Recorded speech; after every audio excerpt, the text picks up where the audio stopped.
Hello, I'm Dr. Robert Lustig, a pediatric endocrinology at the University of California, San Francisco. I am not a low carber. I am a real fooder. I've spoken at Low Carb Down Under previously, and I hope my message will be accepted in any case. I'm going to talk to you today about the subcellular pathologies that are driving chronic metabolic disease and how diet ultimately influences them. I call this talk the Hateful or Grateful 8, and you'll see why as we go. I do have these disclosures. I did write these books for the general public. My new book, Metabolical, just appeared on May 4th, and I am also a consultant to several startups. Now, this paper, published in 2001, delineates how many diabetics there were walking the earth at the time, 151 million in 2000, and it was projected that we would see an increase to 221 million, an increase of 46%, or an annualized inflation rate of 3.88% in that decade. This is not what we saw. What we actually saw was 285 million for an annualized inflation rate of 6.55%, a doubling over what was anticipated. Over the next 4 years, we went up to 422 million. That's an annualized inflation rate of 10.3%. In 2019, we were up to 463 million. And now in 2030, what is projected is 568 million diabetics walking the earth. WTF. This is happening on our watch. And with all of the attention, with all of the healthcare dollars, with all of the gym memberships, this continues to increase. And the question, of course, is why? Now, if you take a look at the money, as you can see, here's hospital costs here in red, physician costs in green, pharma costs here in purple. They do not add up to the total cost of healthcare because the rest of it's going to the care and treatment of chronic metabolic disease, such as diabetes. And if you look here at the United States, you can see that healthcare expenditures have gone up immeasurably. However, life expectancy has actually declined over the last 4 years. And clearly, we are not getting what we are paying for. The reason is because everyone thinks there's a pill. I am here to tell you there is no pill. There is no pill for this, and I will show you why. Now, some of you may have seen this set of slides before, but for those who haven't, this is a Venn diagram of the entire United States adult population, 240 million adults, 30% obese BMI over 30, 70% normal weight BMI under 30. Now, the standard mantra from the doctors and the dentists and the dietitians and the Institute of Medicine and the Surgeon General and the White House and Congress and the food industry is the following. 80% of those obese individuals, 80% of 30% of 240 million, those 57 million people, they're sick. They're fat and they're sick, and they're sick because they're fat. And if we could only just diet and exercise, we could solve this problem. This is untrue. It is true that 80% of 30% are metabolically ill. I don't argue that. But what that also means is that 20% of 30% are not. They're metabolically healthy. We have a name for them, MHO, metabolically healthy obese. We study them to try to figure out how come they didn't get sick. Conversely, and this is the important part, 40% of the normal weight population get the exact same diseases as do the obese. Normal weight people get type 2 diabetes, hypertension, lipid problems, cardiovascular disease, cancer, dementia, fatty liver disease, polycystic ovarian disease also. Now, they get them at a lower prevalence, agreed, 40% versus 80%, that's true. But when you actually do the math, there are 67 million thin sick people, calling the 57 million fat sick people the problem. When you add them together, it's more than half the US adult population.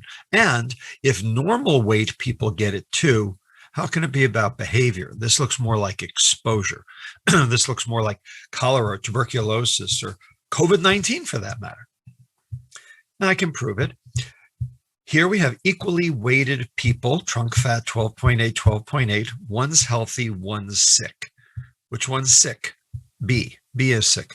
A has subcutaneous fat, big butt fat, if you will.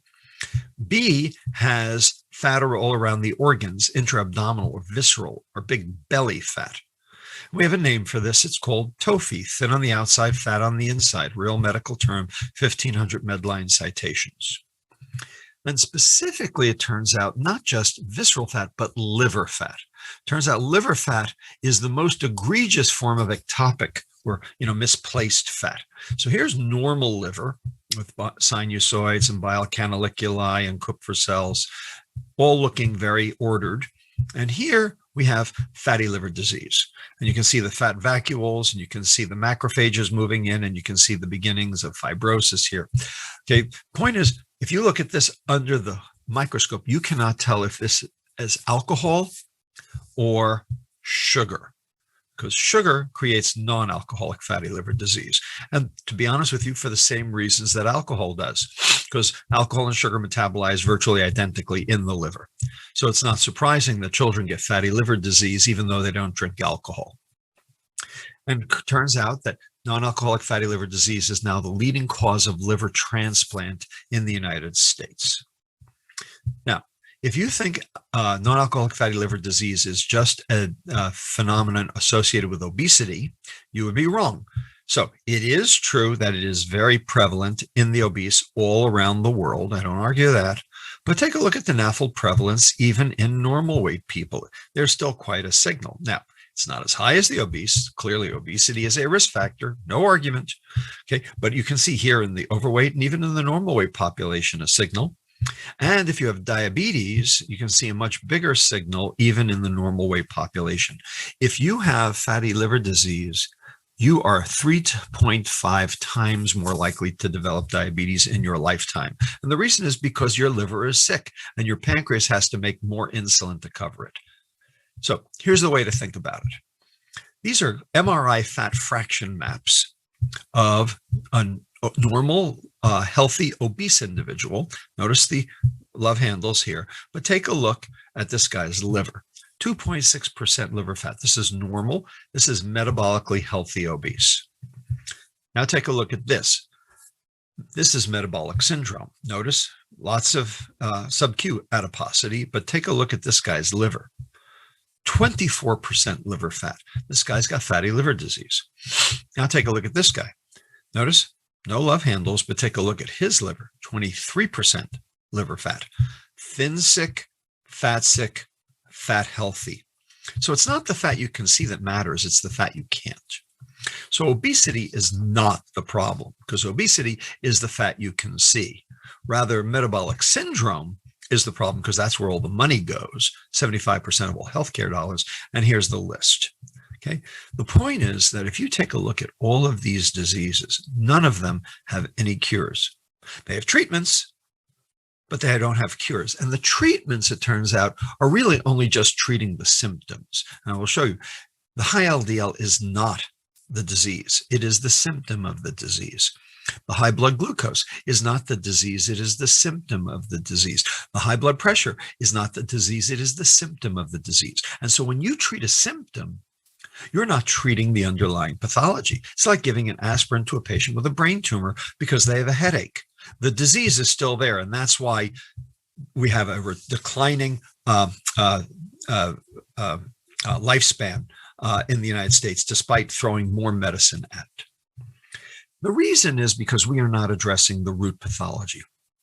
We are not addressing the real problems that are going on in the cell, and those are what I call the hateful or grateful 8. Because these are the diseases that aren't diseases because they don't have ICD-11 codes. Doctors can't bill for them, and patients don't know what they are. But these are the subcellular pathologies that belie chronic disease. When these pathways are working right, they will increase your lifespan and health span. You'll be 110 playing tennis. But when they're working wrong, you'll die a slow and miserable death. You'll be 40 with 2 stumps, lying on a gurney, waiting for your next stroke on dialysis. Now, What are these 8? This is the list: glycation, oxidative stress, mitochondrial dysfunction, insulin resistance, membrane instability, inflammation, methylation, and autophagy. Now, when you look at the molecular pathways for each of these, you realize that none of these pathways are druggable, except maybe inflammation, and even that's a question mark, because it doesn't reverse the inflammation, it just mitigates it. But all of them are foodable. That is, food can fix all of them. So let's take them one at a time. So glycation. Here we have 5 pictures of food. They have one thing in common. They're all brown. That is the browning or the Maillard reaction, or non-enzymatic glycation. So the way to think about it is you can roast your meat at 375 degrees for an hour, or you can roast your meat at 98.6 degrees for 75 years. The answer is the same. We're all browning. And if you don't believe me, here's newborn rib cartilage, nice and white, and here's 88-year-old rib cartilage, nice and brown. We're all browning. It's part of life, okay? But the faster you brown, the quicker you die. Now, the reason this occurs is because carbohydrates, in particular glucose, and also the bad guy, fructose, binds to the epsilon amino group of lysine, generating a Schiff base, which then spontaneously decomposes to form this covalent linkage. This is hemoglobin A1C, and this is the reason we measure hemoglobin A1C in patients with diabetes to determine their glucose history and their glucose burden. Second, oxidative stress. So it's the same thing as rusting, okay? Oxygen affects iron, well, it affects proteins and lipids as well. And so you can end up getting hydroxyl radicals from oxygen, and you can basically turn aldehydes into peroxides and releasing reactive oxygen species, which will then damage the cell. And every time that Maillard or glycation reaction occurs, you also get a reactive oxygen species thrown off, which can then do damage, cell dysfunction, and death unless it is quenched by an antioxidant. And it doesn't matter if it's glucose, it can be fructose as well. In fact, fructose does it 7 times faster. Number 3, mitochondrial dysfunction. Now, mitochondria are where you basically turn energy into ATP to power the cell. But what if the mitochondria are not working so well? Turns out glucose activates AMP kinase, which increases mitochondrial biogenesis, and it also increases this enzyme here, hydroxyacyl-CoA dehydrogenase, in order to increase beta oxidation. So glucose does not make mitochondria work badly. However, fructose, the sweet molecule in sugar, is another story, because it inhibits an enzyme in the mitochondria called ACAD-L, acyl-CoA dehydrogenase long chain, leading to decreased beta oxidation. Therefore, glucose and fructose together have mixed effects on mitochondria, but they clearly cause mitochondria not to be as functional as they previously were. Ron Kahn, the senior author on this paper, the CEO of the Joslin Diabetes Center, said famously, the most important takeaway of this study is that high fructose in the diet is bad. It's not bad because it's more calories, but because it has effects on liver metabolism to make it worse at burning fat. As a result, adding fructose to the diet makes the liver store more fat, and this is bad for the liver and bad for whole body metabolism because of mitochondrial dysfunction. Number 4, insulin resistance. Now, it is true that as your BMI goes up, your insulin sensitivity goes down. Here's this hyperbolic relationship, which is well known as the disposition index of Richard Bergman. However, at any given BMI, you will notice that there are some patients who are insulin sensitive and other patients who are insulin resistant. So while BMI is good for populations, it's not good for specific individuals, because a person with a BMI of 30 could be up here with a very good insulin sensitivity, or they could be down here with a very bad insulin sensitivity. And it turns out that insulin resistance is a much better marker for diabetes, heart disease, and death than is obesity. So here, with respect to insulin, being insulin sensitive, either for diabetes or heart disease, you can see that there is very clearly a BMI relationship. Okay, that's true.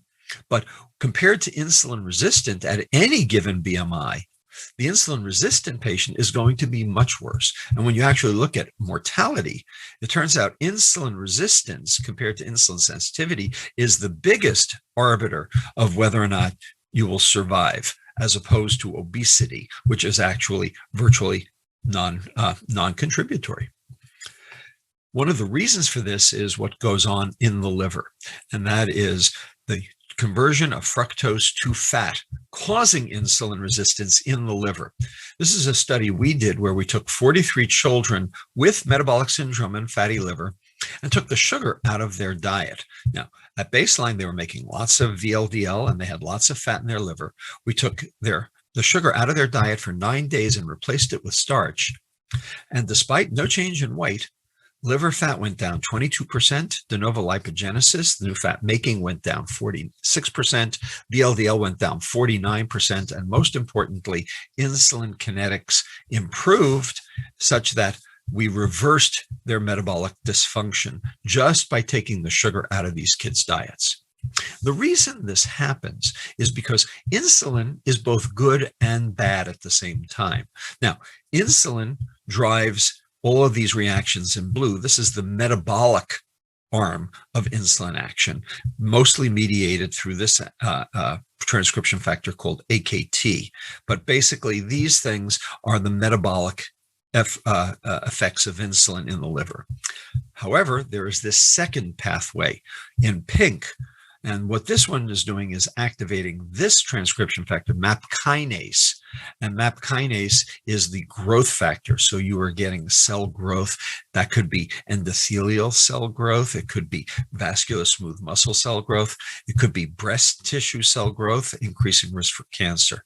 So insulin is both good in terms of acute metabolism, but it can be bad in terms of mitogenesis and chronic growth. Number 5, membrane integrity. So the composition of the plasma membrane contributes to something called membrane fluidity. The best way to explain this would be like a balloon. So you blow up a balloon, you poke your finger into it and it comes right back. But what if you poke it with a pin instead? It bursts, okay? So there's a limit to membrane fluidity, okay? And the degree of fluidity determines permeability and impermeability, and also how fast that cell, especially that neuron, is going to die. One of the things that determines that fluidity is the amount of cholesterol and phosphatidylcholine in the membrane. The thing that really contributes to membrane fluidity are omega-3s, and those are very important in neurotransmission. And it's been shown by Fernando Gomez-Pinilla at UCLA that sugar damages cell membranes in the brain, but this can actually be mitigated and in some cases reversed by the presence of omega-3 fatty acids. Number 6, inflammation. Now, we always talk about systemic inflammation. The question is, where does it come from? Turns out it comes from the gut, because the gut is supposed to be an impermeable barrier. It has these tight junctions, okay, mediated by these proteins called zonulins. This is what goes defective in celiac disease. That's supposed to keep all this bad stuff, bacteria, cytokines, lipopolysaccharides, in the intestinal lumen and not reaching the bloodstream. But when these tight junctions come apart, when they become dysfunctional, when they are the zonulins are not at high efficiency, what happens is things can pass through. And it's been shown that if you alter Paneth cells, these tight junctions basically stop doing their job, in which case all of these bad things end up in the bloodstream, go to the liver, and generate hepatic insulin resistance. And one of the biggest drivers of that leaky gut is fructose. Again, changing the microbiota, changing proteins in the cell, reducing the amount of ATP in the cell, leading to bacterial and lipopolysaccharide translocation, ending up causing hepatocyte inflammation and therefore hepatic insulin resistance. Number 7, epigenetics and methylation. So for instance, homocysteine is known to be a problem in terms of heart disease. Turns out the way you get rid of homocysteine is with folic acid. And there's an enzyme called MTHFR, methyl tetrahydrofolate reductase, that will basically turn that into S-adenosylmethionine, which is a good thing because that is one of the things that contributes to glutathione. But when you don't have methyl tetrahydrofolate reductase, or you don't have enough folic acid, you end up getting a buildup of homocysteine. This can actually affect DNA because you can't you end up with increased number of methyl groups on the DNA, which holds certain genes open. That's an example of an agouti mouse, where a specific gene in the brain is being altered by methylation and leading to increased weight gain at the level of the brain. But this can actually be fixed by feeding the animals folic acid. And lastly, number 8, autophagy. Now, I call autophagy garbage night for the cell. So over the course of metabolism during the day, various things happen that shouldn't. Like, for instance, mitochondria become defective, lipids become peroxidated, proteins aggregate. This can be the start of tangles, for instance, in the brain. So the brain and the rest of the body has a garbage system that is it's called ubiquitination, and these proteins that are supposed to be cleared become ubiquitinized, go through proteasomes in order to be cleaved into component amino acids to get rid of all the junk. Now, if there's something wrong with autophagy, you will end up with cell death, cancer, problems with the immune system, cardiomyopathy, aging, infectious disease, fatty liver, type 2 neurodegenerative diseases. Autophagy is at the root of basically keeping cells healthy by getting rid of the garbage. You can't build, you can't divide if all you've got is garbage inside your cell. And so this process of ubiquitinization and getting rid of defective cell components is essential. So these 8 are all foodable. The problem is only real foodable, not processed foodable. Processed food actually inhibits all 8 of these in its own way. And unfortunately, processed food now accounts for more than half of what we currently eat in OECD countries. 56% of the food sold in America is ultra-processed, and it accounts for 62% of the sugar in the American diet. And as you can see, it's in everything. It's not just in beverage and sugary products that you expect, but it's in fruits and vegetables, starchy foods, meat, fish, it's dairy products, etc. So this is affecting our entire food system. This is data to show that processed food predicts BMI increases in these OECD countries. As you can see here in Europe, 19 countries, the more availability of ultra-processed foods within the home, the greater the prevalence of obesity. And Kevin Hall at the NIH showed that you can basically give people either an unprocessed food diet or an ultra-processed food diet. And if they get an ultra-processed food diet, they will increase their food intake and increase their body weight, despite everything else being controlled for. And the reason is because they end up with mitochondrial dysfunction. In addition, the consumption of ultra-processed food is associated with an increase in the development of cancer, in part because of the hyperinsulinemia and because of the lack of fiber. So the amount of ultra-processed food in the diet correlates with mortality rates, as you can see here. But it turns out, and this is where the whole low carb versus low fat issue comes in. Christopher Gardner at Stanford did a study called Diet Fits, where he basically put people on either a low fat healthy diet or a low carbohydrate healthy diet. And what he found was that there was essentially no difference as long as the diet was a healthy one. So I'm totally for low carb. I'm just not exclusively for low carb. I think that you can use either diet for the right patient, and different diets will work better in different patients.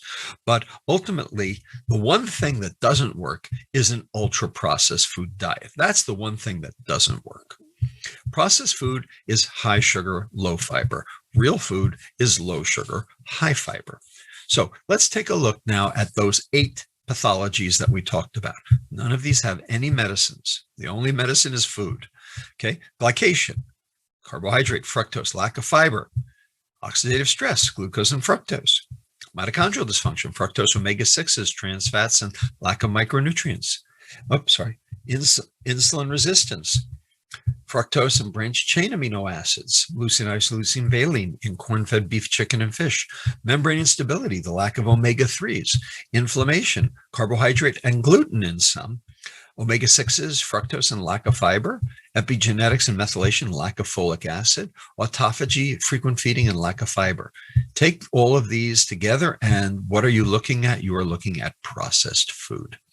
So here is the consumption of sugar here on the y-axis, and here's time going on the x-axis. And you can see that our ancestors consuming, fruits and vegetables, the occasional honey, got about 5 pounds of sugar per year. Here's the advent of the growth of the sugar industry in the 19th century, C&H and Domino and, Texas, Louisiana, Hawaii.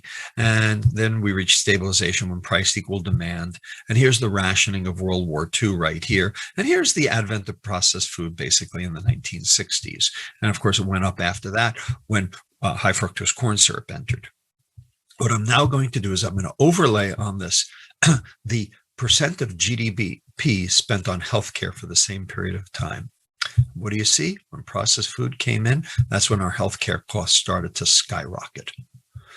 Because this is what's available to the general population. This is food donated to a food bank.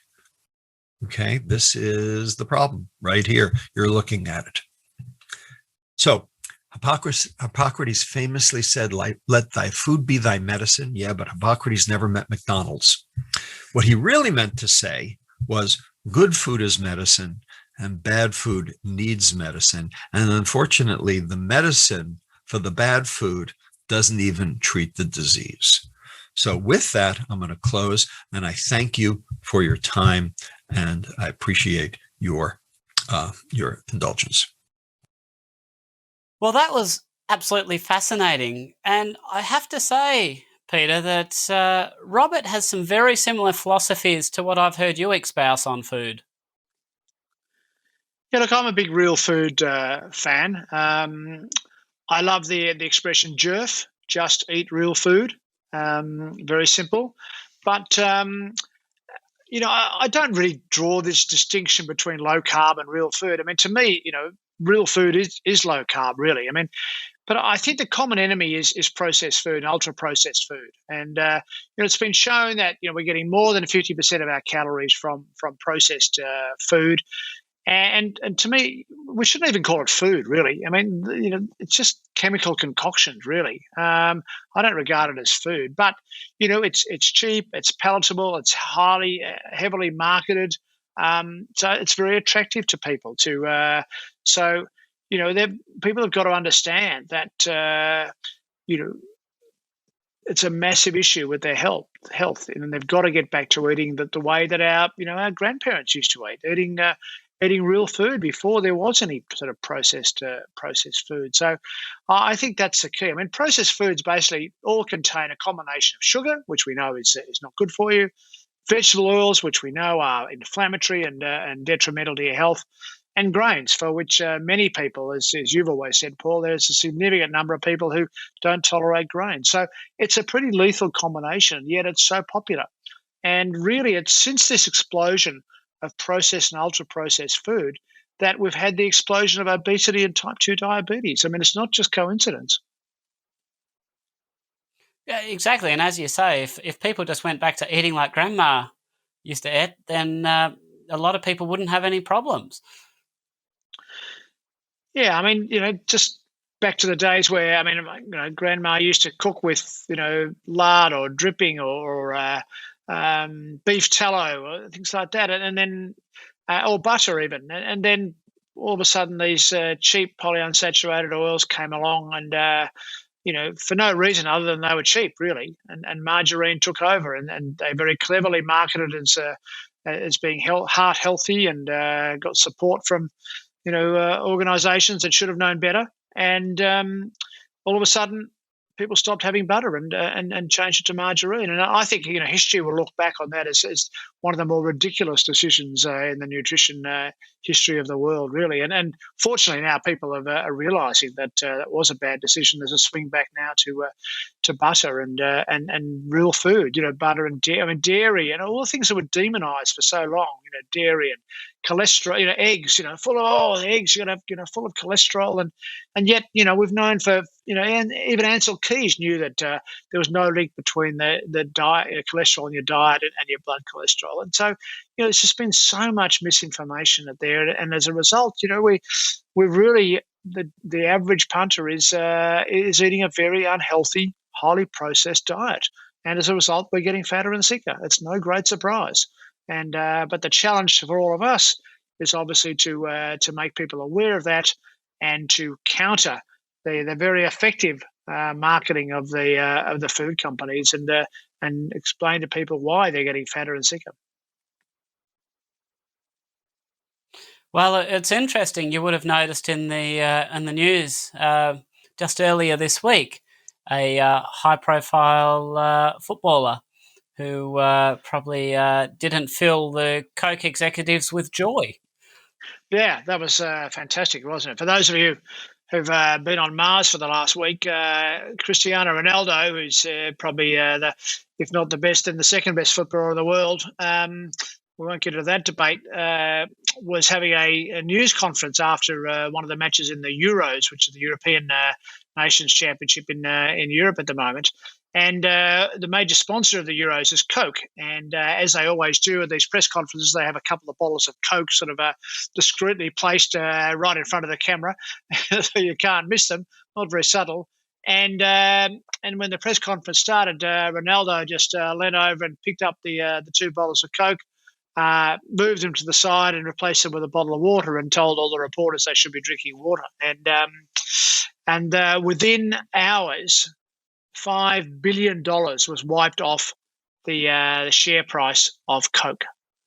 Now, that tells you a few things. It tells you that Cristiano Ronaldo's got some balls, but it also it tells you the incredible influence that celebrities and influencers, as they are called now, have on society. And it's probably not a great thing that people take more notice of Cristiano Ronaldo than they do of you and me, Paul. But he seems to have a few more Instagram followers than we do, and has a lot more influence. So it's fascinating, and it quite amuses me that Coke jumped up and down and said how unfair that was, and yet they've been doing this, and they're not the only ones, obviously, but they've spent literally billions over years sponsoring sports people and celebrities, and sponsoring sporting events to try and link that sort of healthy activity and sport with their product. And as soon as someone actually works the other way, they cry foul, which I think is pretty amusing, really. So good on you, Cristiano. Well done.